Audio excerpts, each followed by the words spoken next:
choreography today. Sunday is World Peace Day. You Google great songs about peace, you're going to get to hear one today because you're going to sing it with me. 1962, Bob Dylan. We're going to sing with Peter, Paul, and Mary. So here we go.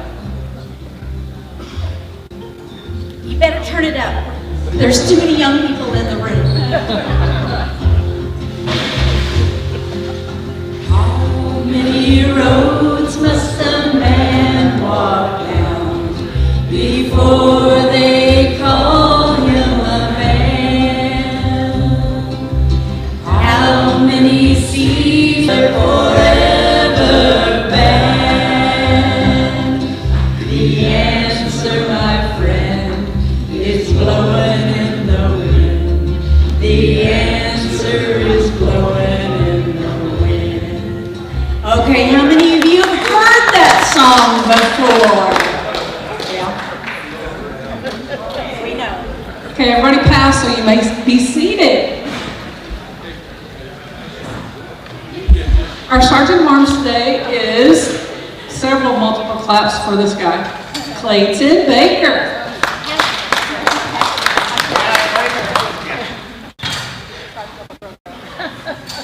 Well, it looks like you're going to see me more than I thought you were going to see me during this year as I search for people to serve in this role. I fill in the gap when no one's available. So, I don't know if anybody else has been experiencing seasonal allergies lately.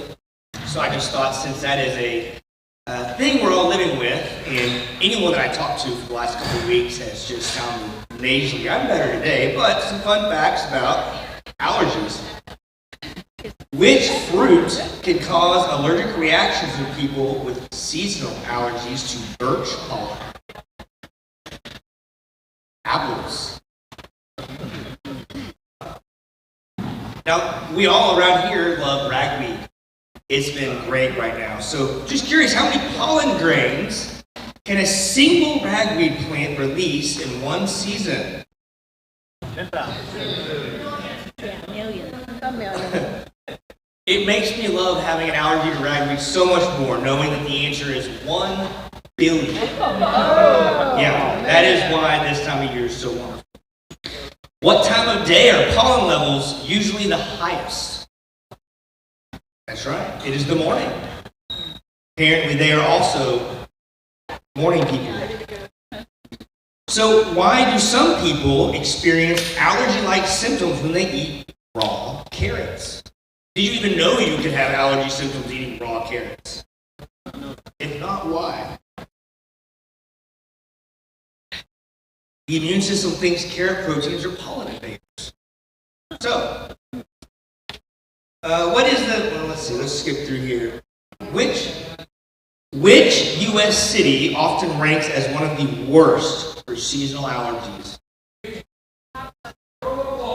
I would also vote for Grove, Oklahoma, but no, it is actually Louisville, Kentucky. And anyone know why or what common pet can suffer from seasonal allergies? Dogs. Yeah, that was pretty easy. And what is a surprising way to reduce indoor pollen during allergy season? Take your shoes off at the door, because apparently you track it in. But I did hear someone say change your AC filters. Yes, that is also one. It can be helpful, but if you don't change it regularly, it can also cause more problems. So it seems like we have to just live with seasonal allergies. It is here every year. It causes problems. What else is something that we just kind of have to live with? All good answers. The actual correct answer is the dollar you have to get out right now and put in there for scholarship. Tough crowd. Our Rotarian today is Casey Kleeman. Casey, are you here today? No. And then for our students of the month, if you will come forward, Mr. Points. Asher Avery.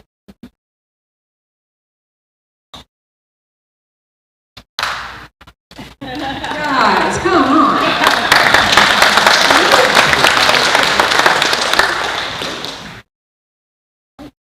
Hi, how is everybody doing? I didn't know I was doing this today, so I didn't prepare a speech, but it's so nice to see all your beautiful faces yet again. I love this opportunity to be here with you guys and get to know everybody. I'm sorry if I haven't gotten to talk to everybody yet. You all are so great, so I have to take my time to get to know every one of you. But very sad. Next week is my last week. I don't know if I'm going to eat lunch with days. So I guess I'll have to figure that out soon. But anyways, thank you guys.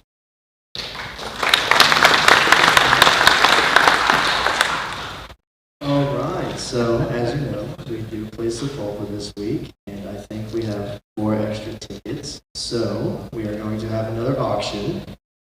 Hooray!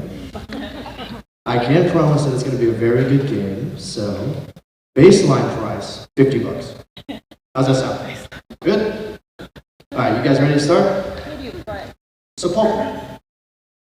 You guys ready to start? Yes, they are in upper division. All right, so You want to beat Sepulpa so bad on Friday? because I really want to beat Sepulpa because that's where my stepdad's from. So, house divided this week, and I have to win. 50? All right, right there, 50. Get us started. Anybody else? $50. All right, 50 sold right here.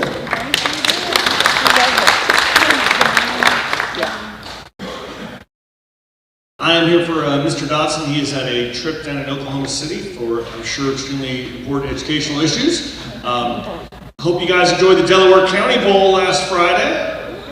Went really well. We have played 2 teams in football. We have outscored them 93-7. It's gone really well. We also are having an outstanding cross-country program. We have a boy and girl, Allie Hasselman and Gunnar Cox, who won a meet 2 days ago. They were actually running at 3:30 on Tuesday down in Cleora. So, I mean, just to think how difficult that is. Softball's going very well. Softball hosted Jay yesterday. Run ruled Jay in softball. But Friday night is a big one for me. If you could come to the Sepulpa game, it'll be at 7. And the reason I want to beat Sepulpa, I'm going to show my age. I've been in education 31 years. I coached their head coach in high school. So he's on my phone, and to everyone else, he's Coach Holt, and to me, he's Little Timmy. So I would really like to meet Little Timmy and get some bragging rights. So thank you guys for having us. These kids make me look good. It's all about our kids. Thank you.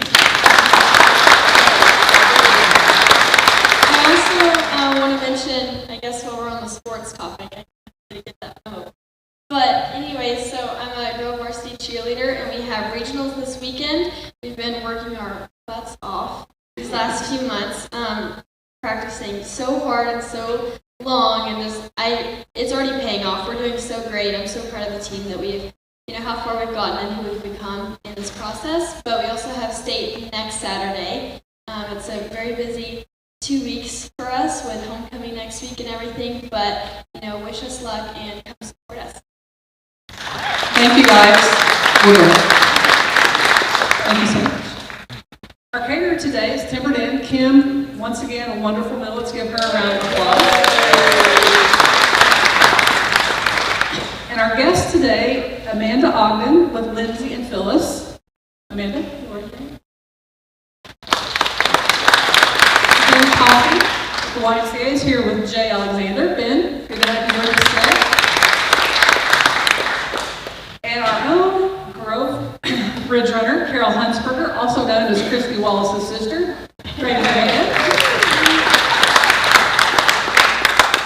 you. Ron Gibson is visiting with us today from the Sepulpa Rotary, so very good to have you here with us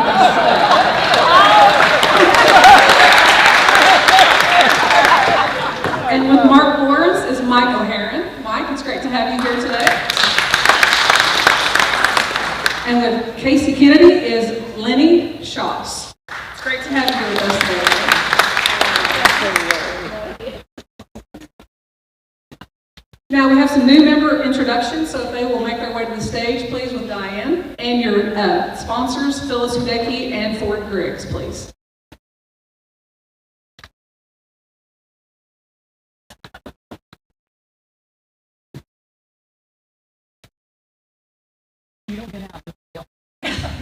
All right.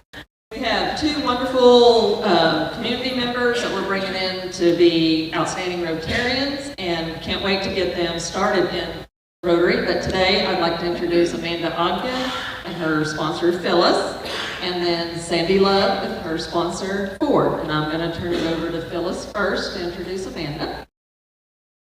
Thank you. Welcome, Amanda. I've known Amanda since 2018, and she worked in the office at Patricia Island, and she was the go-to person if you want to know anything about anything at Patricia Island or Mulligan's. She was your person. So if you were out there during most of those years, you probably would have seen her. What am I supposed to be doing? Oh, I don't want to do that. Do I have to start all over? You don't want to hear all that again. Anyway, so Amanda was the go-to person at Patricia Island in the office. She also is kind of a part-time artist, and she would offer the crafts classes at Mulligan's, and we did lots of fun things. And I've made a very lovely, you've been out to Mulligan's and seen me drinking wine occasionally. I have a wine glass with Pistol Pete that I hand painted on there, and it's just beautiful. Anyway, so Amanda helped do a lot of fun things out at Patricia Island when she was there. And now she has transitioned into a different job, which she will tell you about. Just as a side note, you might see her at Farmers Market occasionally on Saturday mornings with her husband, John. He makes a hot sauce, different kinds of hot sauce, and they're just delicious. So anyway, Amanda, tell us about it. Okay. Thank you. Amanda Ogden. I'm from Fort Scott, Kansas originally. Moved here with my husband 10 years ago. As she said, I was out at Patricia Island for years. I ended up leaving Patricia Island, and I ended up in Joplin at Twin Hills Country Club. And my dad passed away just a couple months ago, and my mom fell and broke her hip. And she had to go into a nursing home. So I couldn't drive back and forth anymore. I needed a position closer, and one accidentally came open at Grandwood Assisted Living, and I applied for it. And it was a godsend. Everything just fell into place, and I went there. And it's probably the best decision of my life. I drive 30 seconds to work every morning, so I'm doing marketing out there, community relations, admin. So anything that you guys might need out at Grandwood, I'm available. We're going to be hosting different things out there, so if you guys need anything, you know where I'm at. And I have known Phyllis for quite a few years, ever since I started there, so. She doesn't tell I do not. And my husband does have his side gig. He's an engineer out at H&H Resistance Welders, but he is a hot sauce maker. He makes Johnny O's hot sauce, which probably everybody has tried. If you've ever been to the Grove Farmers Market or one of our liquor stores in town. So, thank you guys.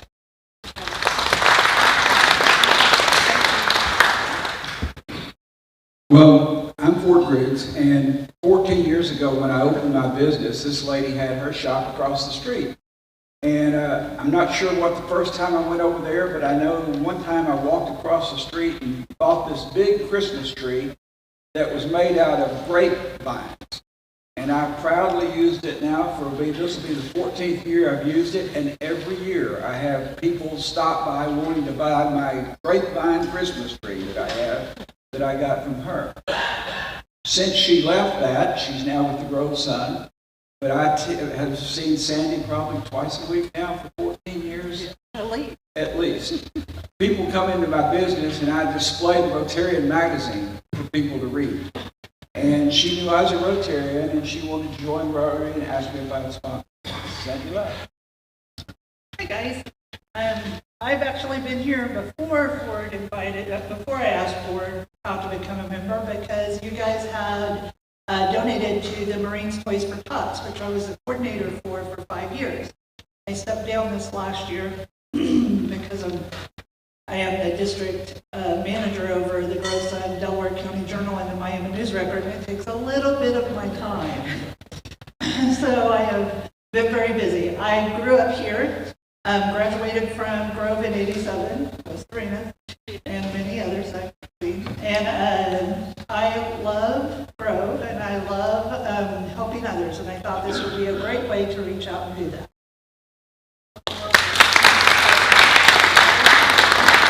Okay, at this time, I will present the red badges to Amanda and Sandy, and let's give them a warm welcome and congratulations.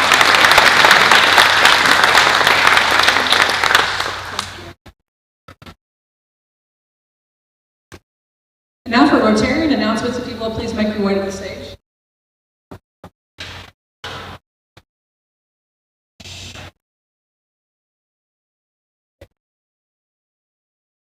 So all of you probably know that a big initiative of Rotary International is international peace. So we have a lot of projects that support peace around the world. And I am up here to remind you of our local initiative this coming Sunday, the 21st of September, which is the International Day of Peace.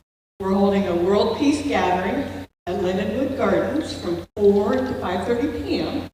And I just want to say how grateful I am for the nice showing of Rotarians who have stepped up to help participate in this. And anyone is invited. We're hoping for good weather.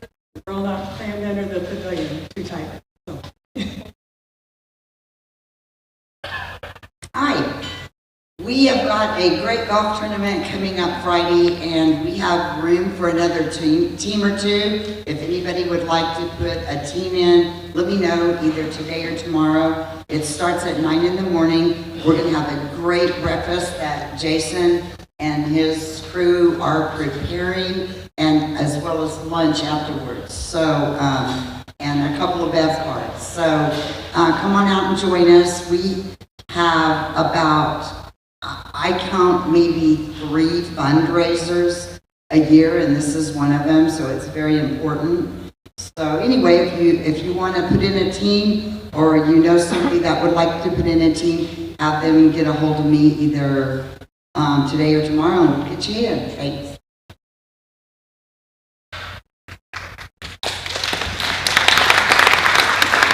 Two announcements. One is that the Dolly Park Imagination Library Committee will be meeting right after today's club meeting. We will be in the parlor. If you are not officially on that committee, it doesn't matter. Come join us anyway. We'd love to have you help us out. Second announcement is next week we have the continued program from the Grove School Administration. If you'll recall, we did that several weeks ago. We kind of ran out of time, so bringing them back next week. But one thing we thought we would add to it is if you'd like to help their sports program, they have needs of like laundry soap, towels, that type of thing. Can we send out an email maybe of the list?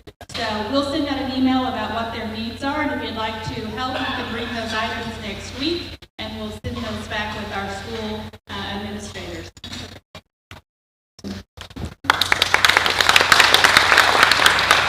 Good morning. My name is Jim, and I've brought a special guest today, Carol. She's a librarian at the Lower Elementary School. A lot of you know her, but if you don't, she's going to speak a little bit about the reading program that we do.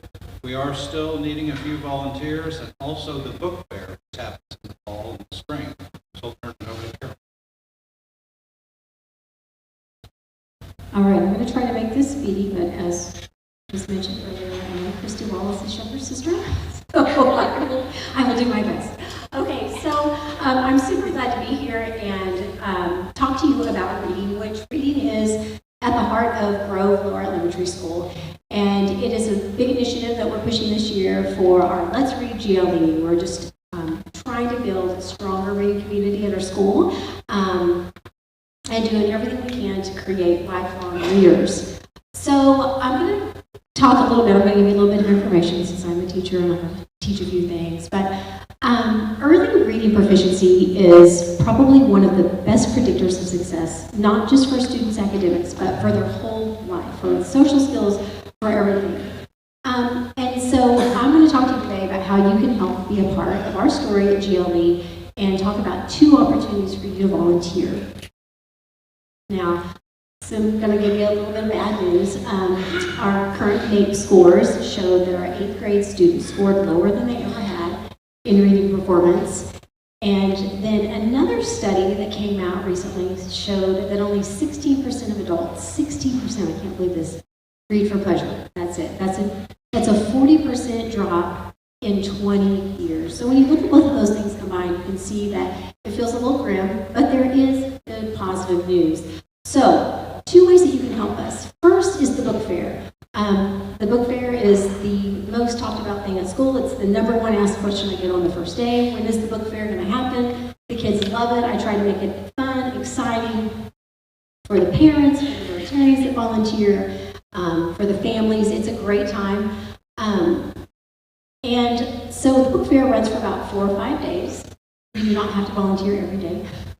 I need between 3 and 4 volunteers per day, and you would help students shop, count their money. They'll just come and like have a handful of change, and you'll have to help them count it up, because remember, they're just 1st, 2nd, 3rd graders, so money is a new concept for a lot of them.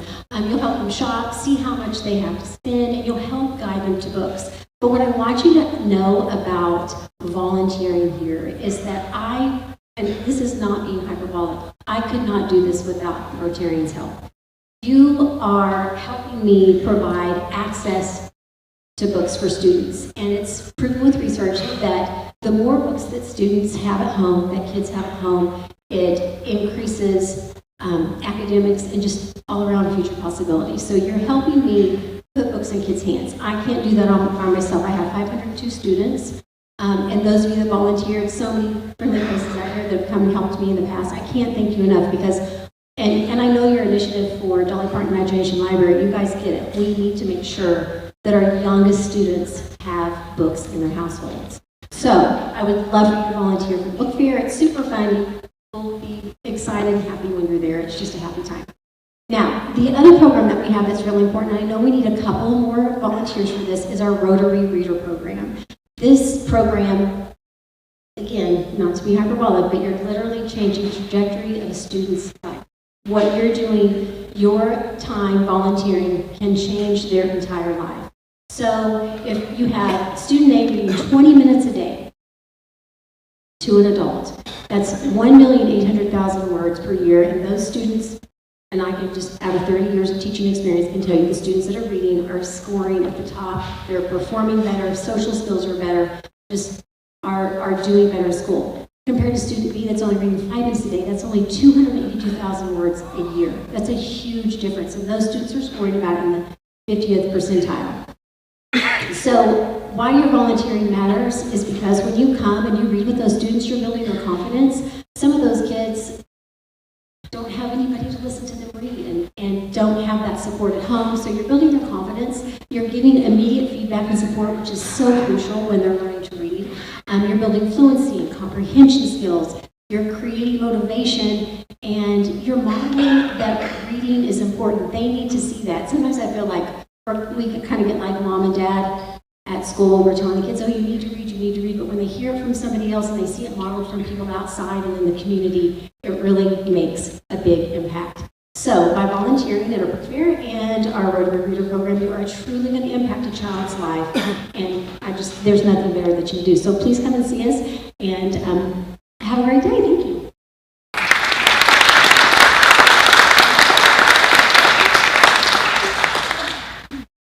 And now for the moment we've all been waiting for. Darren Cook, if you will, come and introduce Zach Musgrove with Timberlake Construction.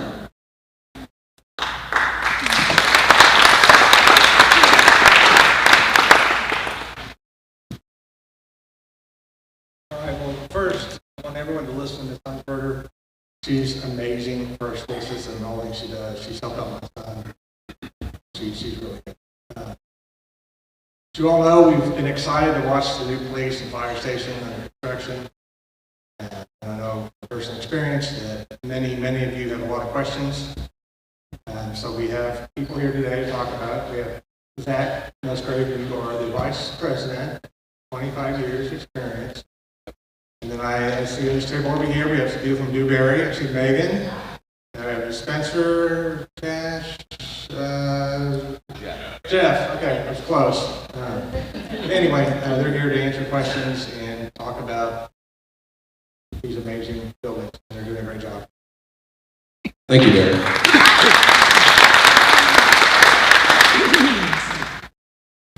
Well, we're honored to be here today. I think this is our first opportunity being invited to a Rotary event to discuss projects, so we're very grateful for the opportunity. So we're Timberlake Construction. We're founded in 1976, so next year is our 50th anniversary. Thank you. So we're very excited for that.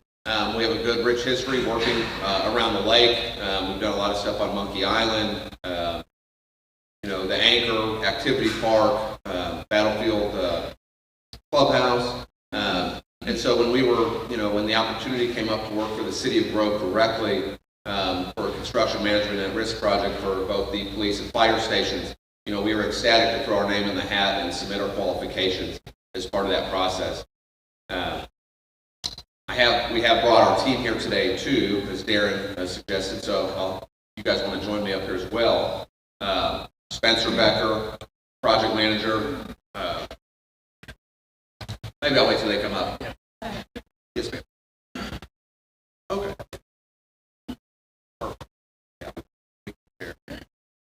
Thank you. Yeah, so as far as the project team, Spencer Becker is the project manager overseeing both our projects. Cash Huckabee is our superintendent on the police project, and Mr. Jeff Squibb is our senior superintendent on the fire project. And then, and then Dewberry is also here. Megan and Ryan, and they're the architectural firm that you see the pictures up there in the renderings that designed the project and put together a beautiful building for both. With that said, I'll let our team do the talking and give you guys the updates that you guys would love to hear, and happy to answer any questions. Sure. Yeah. Following the program, which I did not do, we've got a lot of history with municipal public safety work as well. We've done numerous fire stations, police stations, and different other communities surrounding Tulsa, Owasso, Collinsville. We did the Will Rogers Oasis Arch in Bonita, among others, and then we kind of hit on the Shangri-La stuff that we've been a part of. And then we've done stuff throughout the state as well. We've actually worked in 37 of the states. We're primarily based in Oklahoma. We're headquartered in Oklahoma City, and then our whole team is out of our Tulsa office. So we work there in the surrounding communities such as this, and so we are the only contractor in the state to be have a VPP OSHA partnership. So we self-police and partner with OSHA. We run a tight ship. At the end of the day, people is what it's all about, and getting everyone home safely. So we take that very seriously on all our sites, and we're very proud of that designation.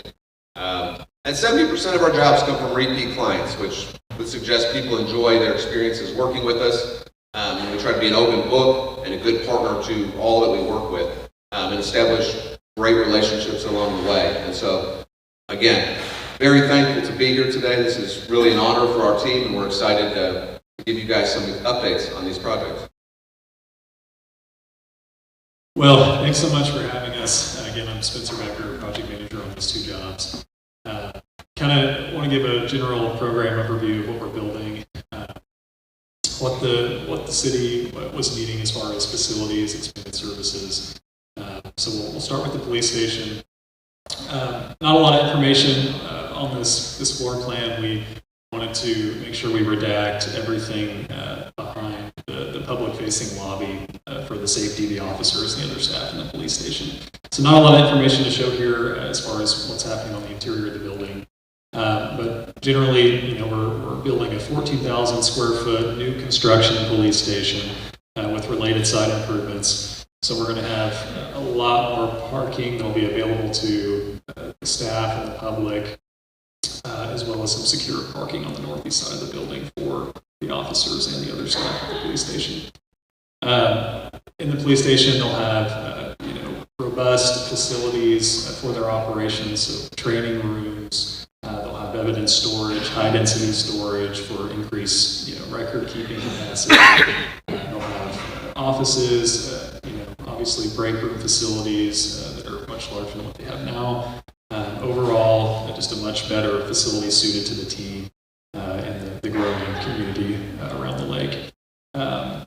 This facility will have a generator that will be able to power the entire building, right? So none of us are strangers to storms in Oklahoma, and the last thing we want going down in the event of a blackout is our emergency services. And so the police station, along with the fire station, will have a robust generator system to keep them online in the event that we have inclement weather. Moving on to the fire station. So the fire station is a little bit larger. We're about 18,000 square feet and change. The fire station obviously needs more room for their equipment. A lot of ladder trucks, tanker trucks, other emergency vehicles will go on the north side of the building here. You probably noticed this big engine loop that they'll use to orient their fire trucks and bring them into these big bay doors into their apparatus bay here. Along with the apparatus bay, they're going to have some very nice bunk rooms, training facilities, fitness room, outdoor fitness area with a basketball goal so Rocky can practice his free throws. A lot of parking, site improvements, and again, generator to power the entire facility. So we're building these on 2 greenfield sites, which means there was no existing construction. So we were able to roll right into earthwork and get started on the foundation prep. Along that same line, just to skip ahead in my slide here, so the city elected to do all the earthwork, utilities, and paving themselves. And so Derek Dalford, Public Works Director here in Grove, I'm sure many of you know Derek. He's been performing that work for us. He has done an absolutely incredible job. He has performed just as well, if not better, than most of the earthwork contractors that we contract with. So I just want you to understand what a huge value that has been to this community and to the taxpayer.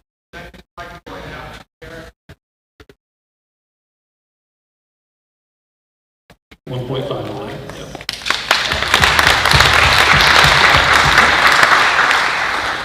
So very pleased with Derek and his team and their attention to these projects and allowing us to roll into a pad-ready site and get these buildings erected.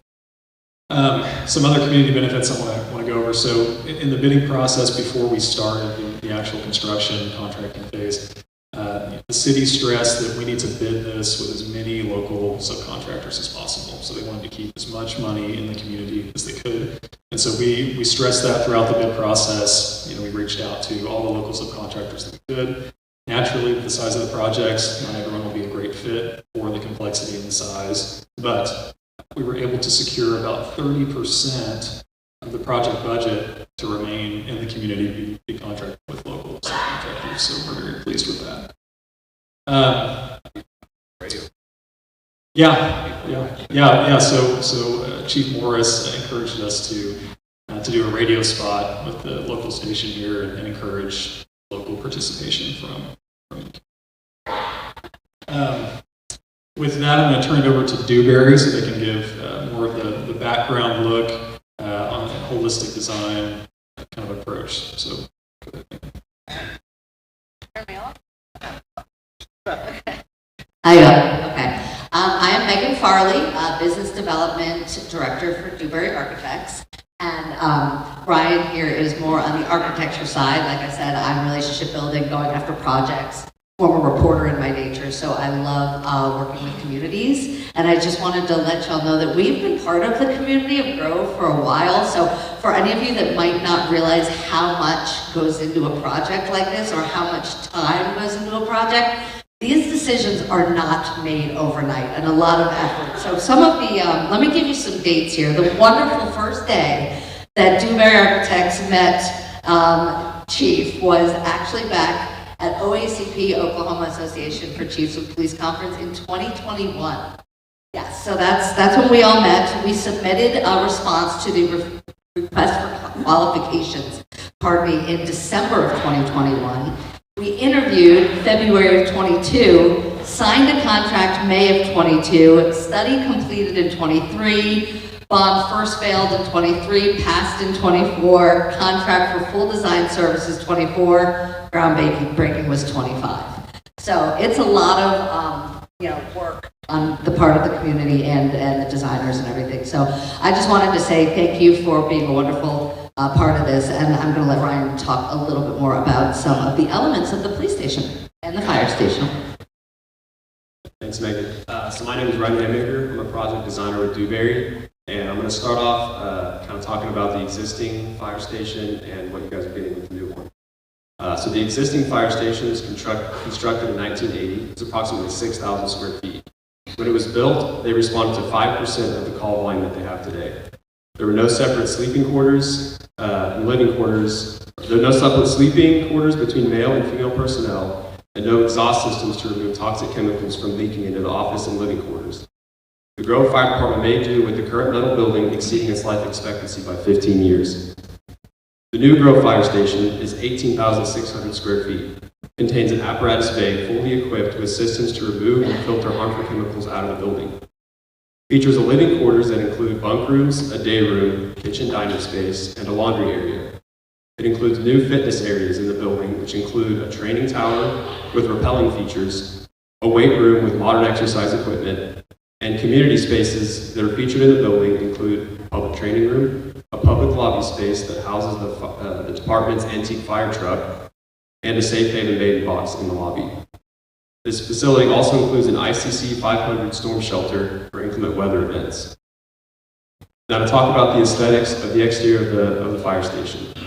The fire station represents a traditional firehouse, has classical arches, horizontal cornices, and a vertical hose drying tower. The main components of the building are cladded in red brick with the contrasting beige stone material introduced to create a necessary separation between the public and private functions. We'll talk a little bit about the police station now. So the existing police station, they moved into the building in 1981. There's been no renovations since 1986. Approximately 5,000 square feet. They had a staff of 9 and now have a staff of 33. The building is in disrepair with roof leaks and numerous maintenance issues. The new Grove Police Station, a 14,000 square foot facility, has upgraded administration functions such as office spaces, briefing rooms, record storage, and a public lobby with direct access to citizen report rooms. It includes an upgraded armory featuring high security storage and a gunsmithing area. There's an evidence analysis and storage spaces which include modern pass-through lockers, technician lab space, and high security storage for evidence. There's also an ICC 500 storm shelter for inclement weather events, and this will be home to the future dispatch expansion program. The exterior design aesthetic of the police station represents a contemporary design with strong horizontal emphasis. The wood panel and stone material in the building recall to the local geography of Grove, and the intersection between the two expressions create the entry point for the facility. Thank you. That's a little bit on the design features for fire and police.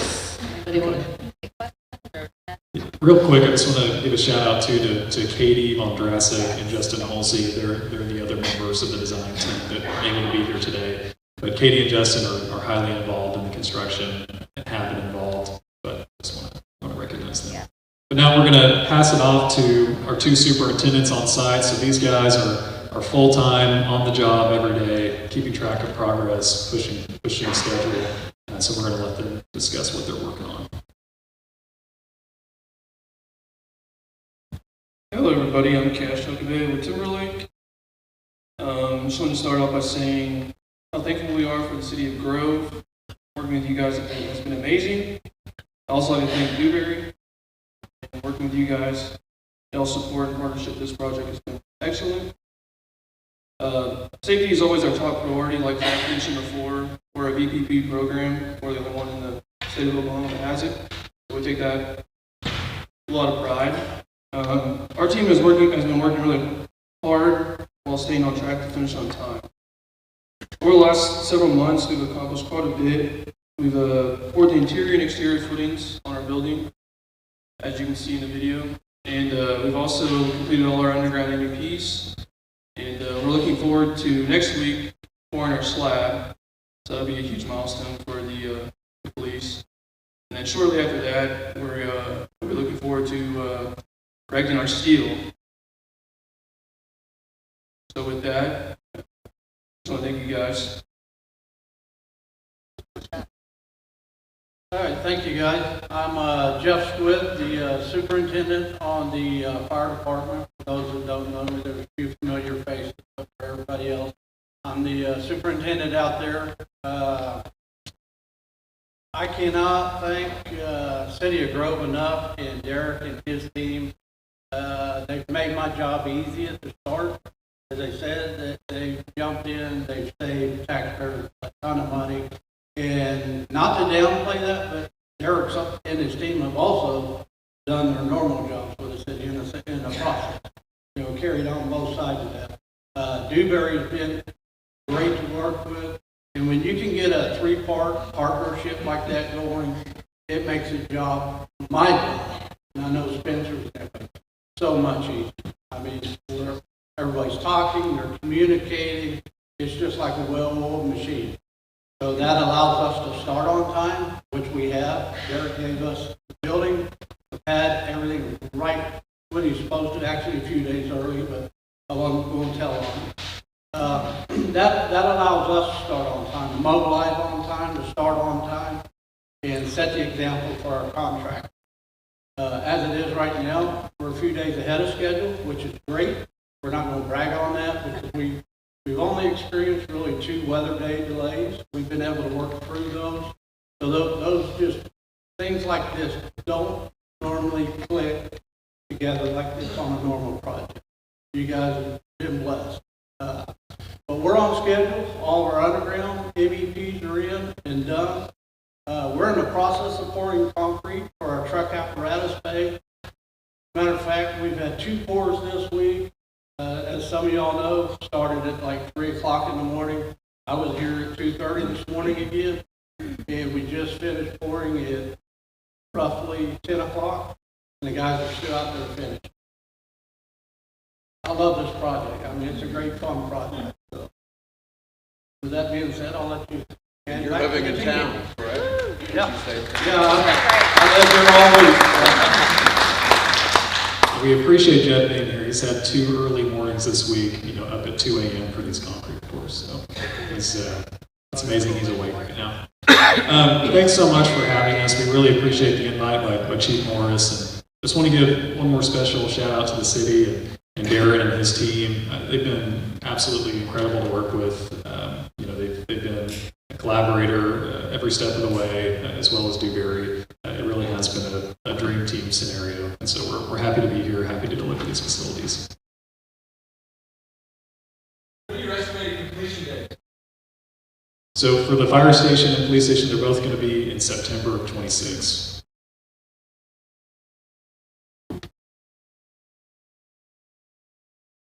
Where's the location? So the fire station is at 18th and Broadway. So it's next to the Amazon, fulfillment area. What else is The there? address is 1820. Yeah, 1820 South Broadway is the address. And then the police station is going to be directly adjacent to City Hall on Needle Loop. Yes, I think this goes first here.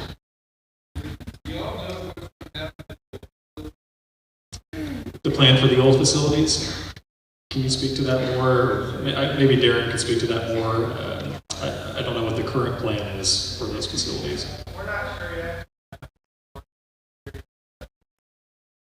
Fire station,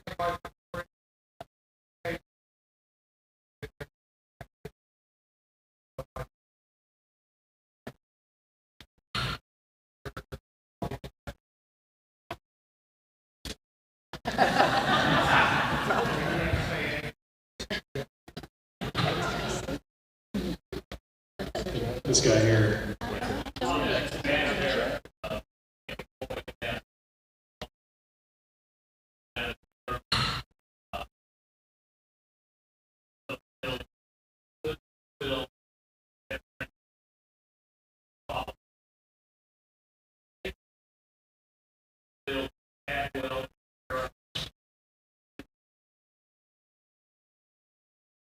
Yeah, so we do everything we can to prevent, especially unforeseen changes. In the event that we do make a design change, in the process of design development or unforeseen conditions, the whole team comes together, works together to identify what we need to address, how we need to change that. We take that to the city, determine if it's appropriate, and move forward. But we have contingency funds built into the construction budget that handle any unforeseen changes or change orders throughout the life. I have the mic, so I'm next. Yeah, perfect. Sorry, Russell. I'm just curious, when we built the hospital, I remember our construction company showing us the impact it had on the community from all of the employees who, some moved to town, some stayed in town, some of the local contractors they used, and I just wondered if you could talk about that, because I'm sure there's additional benefit to our town instead of just building. Sure. Yeah, so in one of my slides I mentioned that 30% of the project budget, 30+%, is staying within the community. So we've contracted with local subcontractors as much as we could.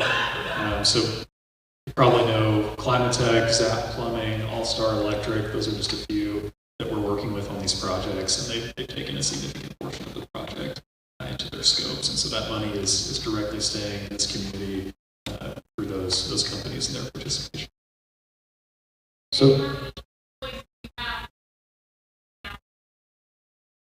Timberlake, so Jeff is on site full time, and he also has moved up here during the week, so he's here all week long. And then Cash is obviously on site all day. He lives about 45 minutes away from the site, so he commutes every day. Darren was talking about the age of the buildings. What is the forecast life of each of these buildings? Brian, you want to take this? I believe these buildings should last, 40, 50 years. I think that with, modern construction methods and things of that nature, that everything should be, a 40, 50 time period, if not longer. So I think, does that answer your question? And also, they were all built to support expansion. As your police department and fire departments grow, you can build into these facilities. So it's not like you build it and then you need to have a new one in 10 years if you have a major increase in population, which I know the populations are during certain seasons and whatnot, but these were built for growth.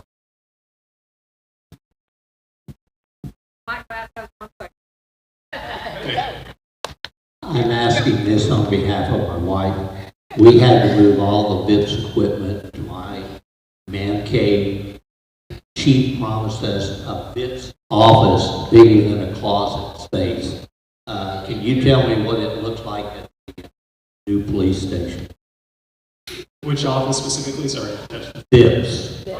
Volunteers for Police Service. Oh, I see. We're supposed to get a special office. Okay, I will discuss that with Chief Morris, but we will carve you out a nice space. We can use his office. How about that? I think it was a closet. You didn't mention Zach or someone that said.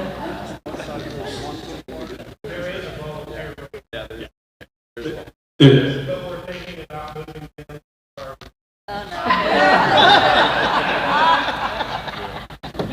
Question, Darren.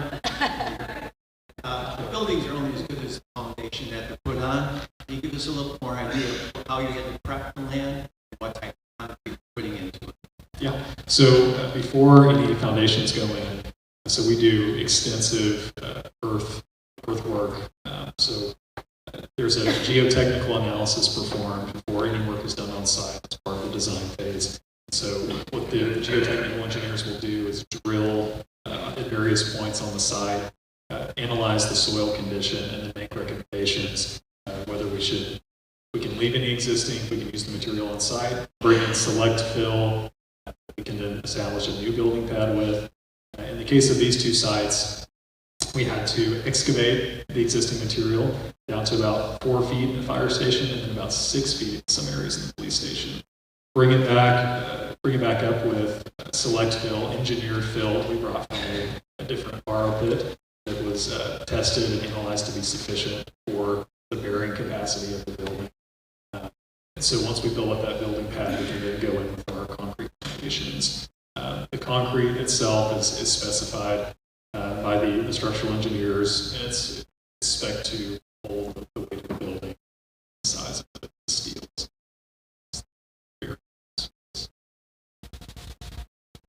My friends have encouraged me to ask this question. Where is the jail? So there are no holding facilities, holding cells in the new police station. So from what I understand, the county jail is the facility that will be used in the event that someone needs to be jailed at the county facility.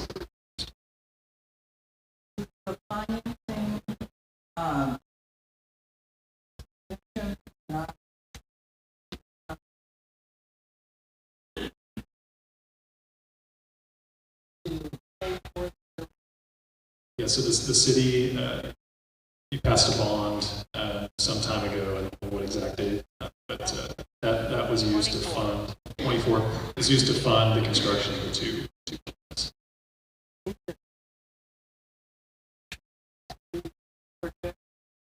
Yes, so currently the construction budgets are in line with where we need them to be, and we are on budget from a construction perspective. Perfect for my question. What is our budget for each of these facilities? Total cost? Total for the fire station, we're looking at $8.1 million for the construction. The fire station, or the police station, is about 7.4 change. Any other questions? Thank you guys so much. Wonderful presentations.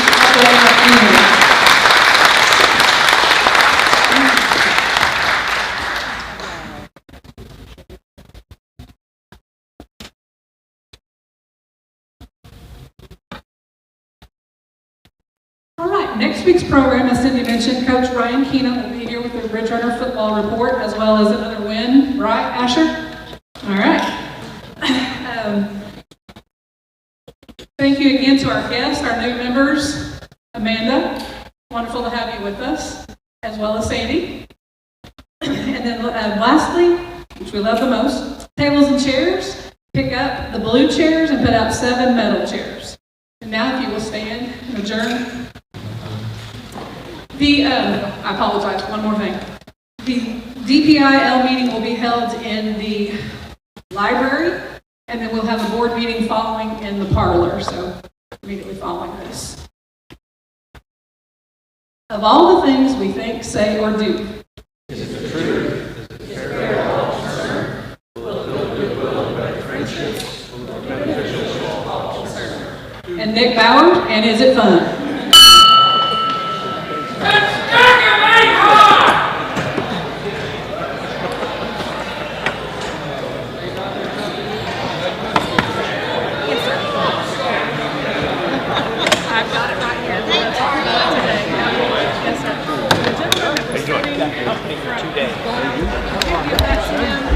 Mr. Gibson, he was here from Topolpa. He has a blue shirt.